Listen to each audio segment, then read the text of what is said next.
Eu fiz uma máscara do gatuno do Miles Morales. Que abre. Acredite se quiser, fiz isso de papelão. E você sabe, outras coisas, mas principalmente papelão. Cara, assim que vi essa cena no cinema, eu soube que tinha que fazer essa máscara. Que personagem legal. Mas logo percebi que isso seria um desafio pra mim. Achei que não teria como fazer essa máscara abrir e fechar sozinha. Eu não sei mexer com eletrônica, mas sei fazer coisas de papelão. Então foi por aí que comecei. Fiz um molde de papel da máscara modelando o formato dela no Blender e depois desdobrando essa modelo tridimensional em um molde bidimensional usando o Pepakura Designers. O molde está disponível grátis na descrição para quem quiser fazer a máscara. Usando um pouco de cola spray, colei o molde em uma folha de cartolina comprada em loja de variedades e depois recortei todas as peças com um estilete afiado.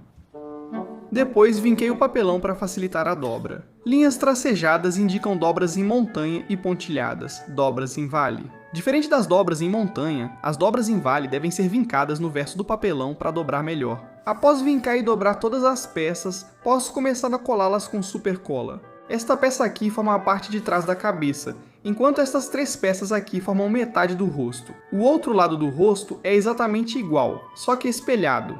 Então posso colar as duas metades do rosto e depois colar o rosto na parte de trás da cabeça. Pronto.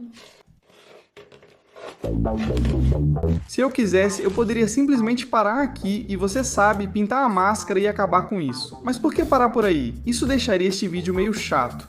Agora vem a parte divertida, de cuidar dos detalhes e transformar esse pedaço de papelão em um produto final bonito. Então, para que pareça um produto finalizado, preciso endurecer o papelão. Revesti o interior da máscara com tecido de fibra de vidro e resina. Após duas camadas de fibra de vidro e resina dentro da máscara, também apliquei resina no lado externo. Com o papelão endurecido, vou separar as placas frontal e traseira. E então vou dividir a placa frontal ao meio assim. Beleza, hora de pegar o meu confiável Dremel agora. Vou usar o Dremel para esculpir esse pequeno canal no cartucho do respirador. E mais tarde vou adicionar uma fita de LED entre essas duas peças aqui. Então preciso garantir que eu corte material suficiente para realmente permitir que a fita de LED caiba. Lixei rapidamente a máscara para nivelar a superfície. Agora vamos pintar. Cara, pintar é sempre uma das minhas partes favoritas. Aqui eu tenho o que é chamado de Primer 2K de alto enchimento, que basicamente é uma forma chique de dizer que essa é uma tinta bem grossa que preenche as imperfeições da superfície, deixando ela mais lisa. Após o primer secar, posso lixar a máscara novamente para nivelar melhor a superfície. Depois, repito esse processo várias vezes, preenchendo e lixando até ficar satisfeito com a suavidade da máscara. Agora vou pintar todas as peças de preto com spray. E vou finalizar tudo com uma camada de verniz transparente. Este aqui é um verniz transparente 2K. 2K só quer dizer que ele tem dois componentes. Um é o verniz e o outro é o endurecedor. E quando você mistura os dois, é isso que endurece a tinta. Agora eu percebo que obtenho os melhores resultados com essa tinta quando faço duas demãos, esperando cerca de 15 minutos entre cada demão. É assim que eu obtenho um acabamento liso como o vidro. Vou usar uma fita para unir temporariamente as duas metades da placa frontal, enquanto adiciono ímãs de neodímio. Estes ímãs de 5 por 1 mm têm um bom tamanho. Não são muito fortes nem fracos, pois ímãs fortes dificultam a separação pelos servos. Uso um pouco de massa epóxi para fixar os ímãs, e quando endurecer, retiro a fita. Veja só. Essas tigelas de plástico são ideais para fazer óleos rosas, pois possuem a curvatura necessária. Esse material marrom se chama Worbla, e ele fica maleável quando é aquecido, o que me permite colocá-lo sobre a tigela enquanto faço o contorno. E então, se eu dobrar o Worbla para o outro lado, eu consigo meio que inverter a curva e traçar uma cópia espelhada simétrica para o outro lado. Após traçar, fiz um corte grosseiro com um disco de corte e limpei as bordas feias usando essas pontas de lixa. Em seguida, vou traçar e recortar o formato de olho em uma espuma de estofamento de cerca de 6 mm. Atrás dessa espuma, vou colar fitas de LED e espero que ela ajude a suavizar e difundir a luz, deixando-a mais uniforme. Esses sulcos são para as fitas de LED. Usei um ferro de solda barato e descartável para não danificar minhas pontas boas. Depois de pesquisar um pouco na internet, encontrei essas fitas de LED rosa de 5 volts no AliExpress, e não acreditei em como elas eram perfeitas. São muito finas e surpreendentemente brilhantes. Como você pode ver aqui, eu fiz alguns pequenos entalhes na fita de LED, e isso faz com que ela dobre muito mais facilmente. Cortando em qualquer ponto de cobre, a fita de LED ficará intacta. Depois adicionarei uma fita de LED branca na parte branca do olho. Essa fita de LED branca é soldada à fita de LED rosa desse jeito. Agora, tentar soldar esses fios nesses minúsculos pontos de cobre foi meio complicado para mim. Não vou mentir, quero dizer, eles são muito pequenos. Mas basicamente eu só coloco um pouco de solda no ponto de cobre, depois coloco um pouco de solda no fio e então derreto os dois juntos. O vermelho é ligado no positivo, o preto no negativo e depois posso cobrir com tubo termorretrátil. A fita de LED branca encaixa ali e fixo com super cola. Como você pode ver, a luz não está muito uniforme. Ainda dá para ver listras na espuma do estofamento, então coloquei um spandex branco fino sobre ela para suavizar mais a luz, o que ajudou bastante. No filme vemos que os olhos têm um tipo de padrão em grade, como se fosse um holograma. Então vou tentar imitar isso usando uma tela plástica. A grade é colocada sobre o spandex, fixada com super cola, e depois cobrimos com a peça de plástico transparente feita antes. Eu usei fita de hóquei preta para manter o plástico transparente bem preso ali, e a fita preta também faz um bom trabalho em esconder todas aquelas camadas embaixo e deixar tudo com um visual mais discreto. Bem, agora eu preciso prender esses olhos na máscara. Eu realmente queria que esses olhos parecessem estar flutuando no ar o máximo possível, tipo, sabe, como um holograma. A maneira mais fácil que eu consegui pensar para fazer isso acabou sendo uma solução bem simples. Só prender esse pequeno pedaço de plástico aqui pelo buraco do olho assim, e você mal consegue perceber que esse pedaço de plástico está ali, o que é perfeito. Agora quero adicionar fitas de LED aos cartuchos do respirador, como mencionei antes no vídeo. Essas fitas de LED rosa de 5 volts também são do AliExpress, mas elas têm um estilo um pouco diferente de fita de LED, um estilo um pouco único de fita de LED. O formato e o design dessa fita de LED são perfeitos para essa aplicação. Viu como ela encaixa perfeitamente? Isso foi muito satisfatório. Depois que fiquei satisfeito com a forma como posicionei essas fitas de LED, colei elas no lugar com um pouco de cola quente e massa epóxi. Agora, hora de mais solda. Vou pegar esse fio preto aqui e conectar ao terminal negativo da fita de LED branca e ao terminal negativo da fita de LED rosa. Vou torcer os 3 fios juntos, aplicar fluxo, soldar e finalizar com tubo termorretrátil, tanto do lado esquerdo quanto do direito, como mostrado aqui. Depois soldarei o fio vermelho longo nos terminais positivos das fitas de LED branca e rosa. Na outra metade da máscara, porém, vou soldar 2 fios vermelhos no positivo da fita de LED branca. Em seguida, soldarei juntos o terminal positivo da fita de LED rosa, o da fita de LED branca e o da outra metade da máscara. Este é um interruptor de fim de curso. Vou pegar aquele fio vermelho que acabamos de adicionar e soldá-lo onde está marcado com C. Depois corto um novo pedaço de fio vermelho, e uma ponta desse fio vermelho é soldada no interruptor de fim de curso onde está marcado nó, enquanto a outra ponta do fio vermelho é soldada neste interruptor basculante onde está marcado 1B. Por fim, finalizarei tudo com um cabo USB. O fio vermelho do cabo USB é soldado no interruptor basculante onde está marcado 1, e o fio preto do cabo USB é soldado nos terminais negativos das fitas de LED.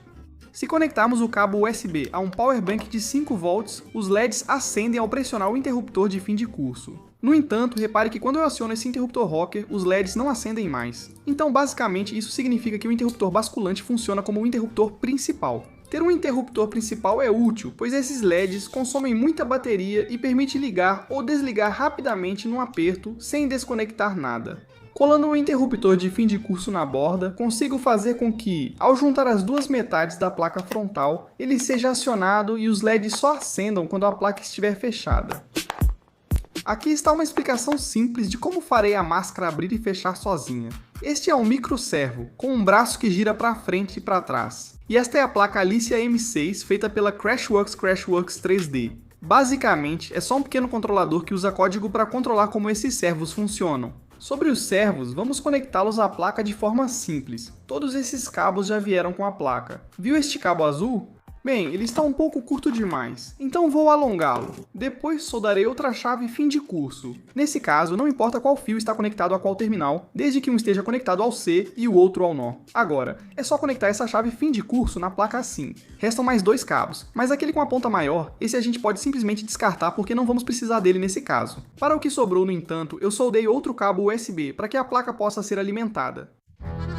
Essa placa precisa de um power bank de 5V e 2,1, a que tenho aqui, mas ele é diferente do que alimenta os LEDs, pois esse não fornece energia. corrente suficiente para suportar ambos simultaneamente. Com a placa conectada, pressiono chave fim de curso e os servos giram assim. Agora, por padrão, os servos vão girar cerca de 140 graus, mas eu gostaria que eles girassem cerca de 40 graus a menos do que isso. Então eu removi o microcontrolador da placa, conectei ele no meu laptop e precisei fazer uma pequena pesquisa para descobrir como editar o código. Mas depois que eu entendi tudo isso, coloquei o microcontrolador de volta na placa e pronto. Antes disso, eu nunca tinha mexido em uma linha de código na minha vida, então isso parecia mágica para mim. E nesse ponto, eu aprendi a editar o código, então pensei, por que parar por aí? Decidi mexer mais no código para tentar descobrir como evitar que os servos fizessem esse movimento estranho e esporádico sempre que eu ligava a placa. É estranho, não entendo por que a placa foi programada assim. Pedi ajuda ao meu amigo de ciência da computação, Justin. Fizemos ajustes no código e eliminamos esse problema. Esta é a velocidade de abertura e esta a de fechamento. Em algum momento, alterei o código para a máscara fechar mais devagar. Isso porque os servos estavam girando tão rápido que as duas metades tendiam a se bater, em vez de os ímãs se prenderem uma na outra assim. Sinceramente, eu provavelmente deveria ter feito a máscara abrir um pouco mais devagar também, mas tudo bem. Se você tiver interesse, eu montei um vídeo de 3 minutos que mostra exatamente como editei o código do início ao fim. Disponível no meu Patreon para o nível de $5. Confira o link na descrição se quiser. Com massa epóxi, prendi um palito de picolé e uma dobradiça de metal ao braço do servo, permitindo que a máscara gire ao abrir. Isso não estava no plano, mas cortei parte da placa frontal para encaixar o servo entre as placas frontal e traseira. Pensando bem, eu não precisava ter cortado tanto material, mas não sei o que estava pensando na hora. Colei os servos na placa traseira, as dobradiças na frontal e deixei a massa epóxi secar. Agora você pode ver o movimento de balanço e giro quando abre e fecha. Só há um problema. Como não há tensão nas dobradiças de metal, isso fica solto e balançando, o que não é bom. Veja o que ocorre ao colocar o elástico aqui. Ele mantém a orientação correta ao abrir e fechar, que é exatamente o que queremos. Após colocar os elásticos, inseri espuma EVA entre as placas frontal e traseira, para que a placa frontal bata em algo macio ao abrir. Claro, teria sido melhor se eu tivesse usado espuma preta, mas eu só tinha cinza disponível. Também coloquei um pouco de espuma EVA no braço do servo bem aqui, onde ele faz contato com aquela placa traseira, exatamente pelo mesmo motivo. Usei fita de hóquei na placa frontal para proteger ao fechar a máscara. Curioso dizer isso, já que o próximo passo é justamente danificar o capacete. Estou fazendo esses danos de propósito para que arranhões e marcas fiquem nos mesmos lugares do original. Dito isso, como é difícil ver todos os detalhes da máscara no filme, usei certa liberdade ao envelhecê-la. Espalhei um pouco de epóxi de 5 minutos na máscara para dar um aspecto mais danificado e gasto. Isso ficou um pesadelo, então vamos limpar, bem melhor.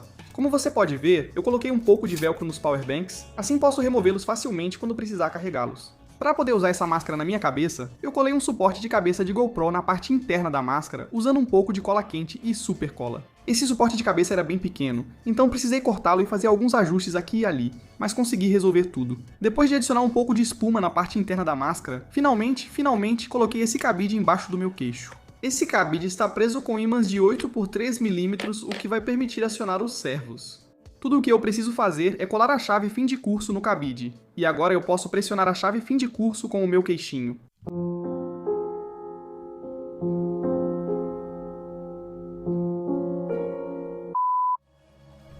Seu pai ainda está vivo. Pai? Seu pai. Ele disse que ainda está vivo. Sim. Ah, Quem é você?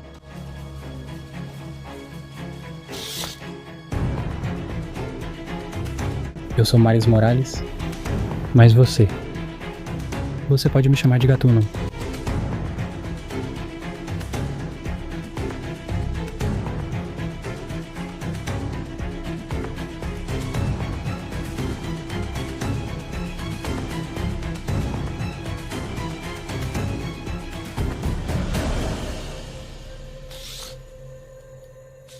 A resposta é não, eu não consigo enxergar através dessa máscara com esses LEDs tão ofuscantes.